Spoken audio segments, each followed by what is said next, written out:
D'autant que TikTok, et ça, bon, c'est une information qui vient de sortir, va imposer une limite de 60 minutes quotidiennes aux utilisateurs de moins de 18 ans. C'est quoi ça, Fabrice Epelboin? C'est de la communication, parce qu'on voit que s'ils veulent dépasser cette heure, il y a un petit code à trouver, c'est eux qui l'ont, et puis on continue. C'est un peu prendre les gens pour des idiots, non? Non, ça, Non. en l'occurrence, c'est une loi chinoise. En Chine, quand vous avez moins de 18 ans, vous avez un temps d'utilisation des réseaux sociaux ou des jeux vidéo qui est limité par l'État. Et ça C'est marche? comme ça. Ça marche? Alors, est-ce que ça marche? C'est compliqué à dire parce que les études en Chine ne sont pas vraiment comparables à ce qu'on peut faire en Occident. Mais toujours est-il que le gouvernement chinois a décidé que les jeux vidéo et les réseaux sociaux n'étaient pas une activité fantastique pour les enfants et que dès lors, il a imposé des limites d'usage. Donc du coup, TikTok emboîte le pas, limite de 60 minutes.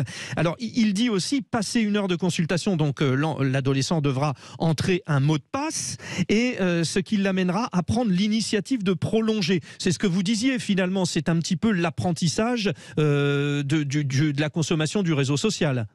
Tout à fait. Apple propose ce type de fonctionnalité beaucoup moins bridée, mais Apple vous fait régulièrement des rapports d'activité qui vous donnent une idée de l'usage que vous faites de votre téléphone.